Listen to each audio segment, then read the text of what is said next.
Қайырлы күн, құрметті оқырман. Бүгін біз 2.90-ның аяқталуына орай шешендік өнердің оқушыларға тигізген әсері мен пайдасы туралы сұхбат алуды жөн көрдік. Осы орайда тіл жанашыры сыныптасым Әлинұр Қуанышұлына бір-екі сауал қойсам деп едім. Олай болса, Әлинұр, бастайық. Алғашқы сауалым, шешендік өнердің қазақ үшін маңызы неде деп ойлайсың? Армысыз қазақ елі, шешендік өнердің маңыздылығы бұл сөзге тоқтау. Мына ілгеріде болып жатқан қылмыстар, неше түрлі кісі өліміне дейін барған істердің бәрі осы бұрынғы құндылығымыз шешендік өнердің қалып қалғандығынан. Кезінде қазақтар кәдімгідей бір жау келгенде жауды бір сөзбен ғана тоқтатқан. Бұл шешендіктің бұрыннан келе жатқанына дәлел. Зерттеуші Радловтың қазақтардың тілі әуезді де әсем, шебер де шешен. Әсіресе сөз сайысына келгенде олардың алғырлығы мен өткірлігі, тауып сөйлейтін тапқырлығы таңғалдырады деген дәлел бола алады. Рахмет. Келесі сұрақ, шешендік өнер өзіңді және сөзіңді түзеуге қандай ықпалын тигізді? Өзімді түзеуге келер болсақ, асып-тасып кеткеніміз жоқ, бірақ барынша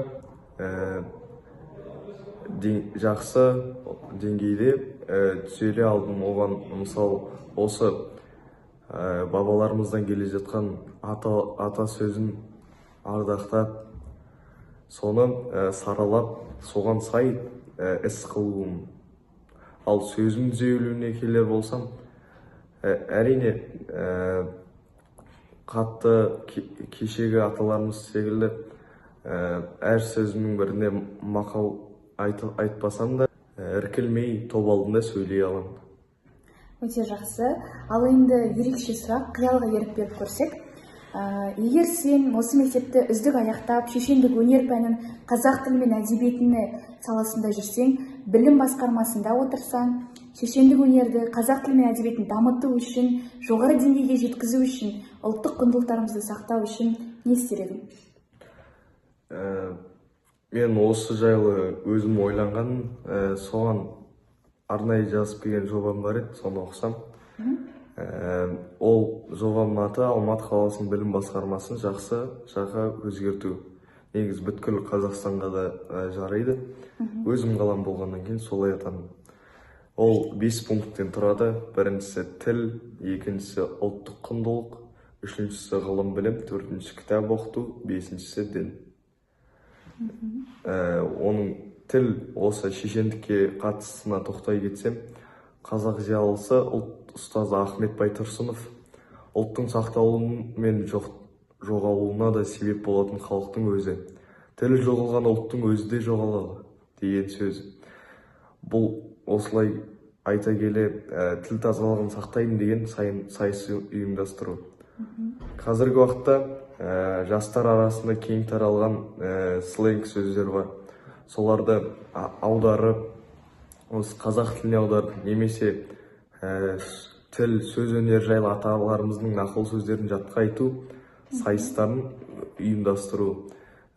Сол бірінші пункттің екінші тармағы өзге тілдің бәрін біл, өз тіліңді құрметте атты сайыс өткізу. Қатысушылар даналық ғибратты оқиғаларды, әлеуметтерді 3 тілге аударып, жатқа айтады және талдайды.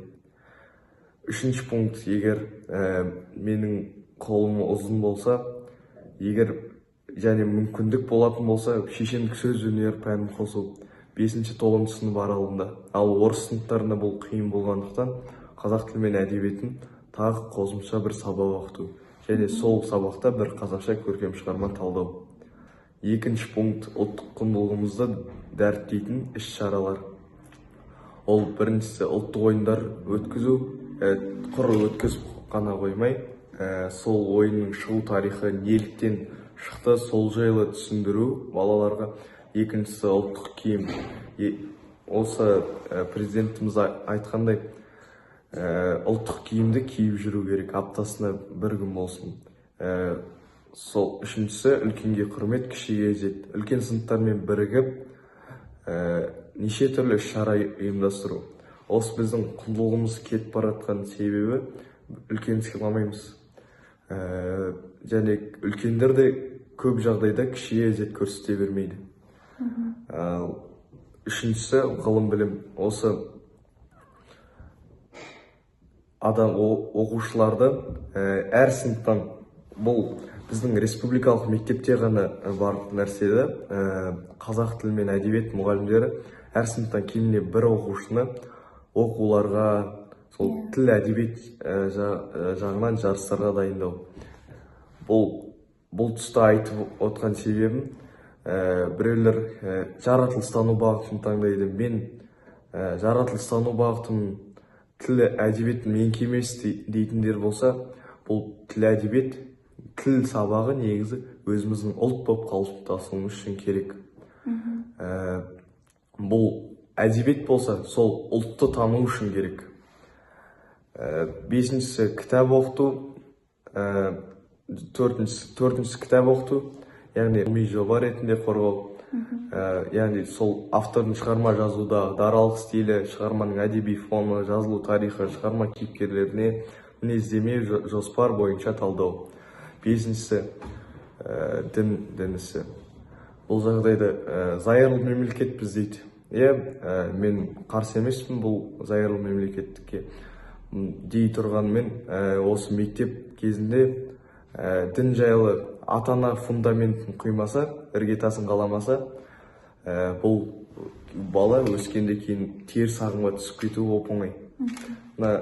Көп адамдардың өзі сол шейх, араб мемлекеттеріндегі өтірік адастырушы адамдардың сөздерін тыңдап, сол жаққа қарата кетіп қалады, немесе неше түрлі секталарға кіріп кетеді. Сол үшін осы жыл сайын әр бүткіл мектеп бойынша бір адам алдыртып тренинг өткізу. Ұсыныстарыңызға рахмет, өте жақсы тың идеяларды қолға алыпсыз. Енді осы жерде мені қызықтырып отырғаны, жаратылыстану бағытын таңдаса да қазақ тілі мен әдебиетін оқуы керек. Әр сыныптан кем дегенде бір оқушы жаңағы жарыстарға дайындалу керек дейсіз. Яғни енді өзіңіз де жарыстардың біріне дайындалып жүрсіз. Сол жерден оқып жатқан кітабыңыздан, не болмаса авторды тануға байланысты, ол сізге қандай пайдасын тигізді? Бүгінгі күні оқуға дайындал десе, абайды жатта десе, оның ертеңгі күніне қандай пайдасы бар деп сұрақ қойып таңданып жатамыз ғой.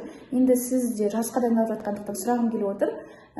Дайындалып жатқаныңыздан өміріңізге қандай пайда келіп жатыр?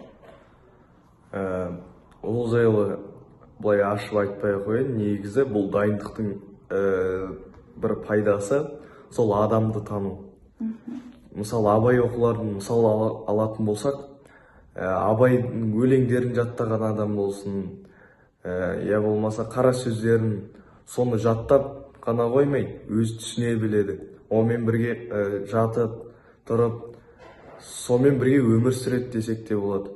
Сол үшін бұл нәрсе керек деп ойлаймын. Өте жақсы айтасыз. Және бір сұрағым келіп отырғаным, кітап оқыту деген бір өте ерекше бастаманы қолға алып отырсыз. Бүгінгі күні кітап оқитын адамдар көп емес. Ал Қазақстанды кітап оқитын елге айналдыру үшін қандай, неден бастасақ болады? Өйткені кез келген адам бірден кітап оқып кете алмайды ғой. Көбі қызыға бермейді. Ол қызығу үшін, мысалы, әлеуметтік желілерден неше түрлі ақпараттық шабуылдар жасау керек. Яғни кітап оқығанда осындай болады, мынандай жарыстар. Мысалы, бәріміз білеміз, спорттық бір ережесі жекпе-жек, я болмаса көкпар болсын, неше түрлі бай бағландар, дөкейлер, блогерлер қолдарына камерасын алып, соларды жарнамалайды. Оның орнына оқуларға қаратай сол ел танып жүрген адамдар бет бұрса, сол кезде соның артынан жүрген қара халықта кітап оқыр ма еді деген ой келеді. Өте жақсы айтасыз. Енді осы кітап оқуға байланысты бізде жаңағы кітап оқитындар жоқ емес, әрине олар өте көп. Жаңағы ютубтарда кітап ал подкаст сынды жаңағы оқыған кітаптар талдайтын, жалпы кітап не үшін оқу керек деген сияқты өзекті мәселелерді қозғайтын арналар бар, подкасттар жүргізіледі. Ал осындай подкаст жүргізу өз ойыңызда бар ма? Подкаст жүргізу негізі өз ойымда жоқ. Себеп көбіміз білеміз, Инстаграм, ТикТок желісінде неше түрлі әңгімелерді айтып, микрофон алып, сөйтіп қуып отырады. Ондайлардың қатарынан болғым келмейді. Жақсы сөз айтатындар да бар, бірақ оны көп адам оған бармайды да. Тақырыбы бір сәл бір қылмыс, сондай нәрселер болса, ел соған үйіргеледі. Сондықтан подкаст емес, осы мен айтқан пункттерді қолға алу сол ғана ойымда. Өте жақсы ұсыныстар айтып отырсыз. Әрине, әлемді түзеу үшін өзімізден бастауымыз керек. Ал өзімізді түзеп отырған жағдайда біз басқа елді де, басқаларын да жөнге саламыз деген ойдамыз. Әлинұр, берген сұхбатыңызға, ерекше тың идеяларыңызға алғысымыз шексіз. Осылардың орындалуына тілектеспіз.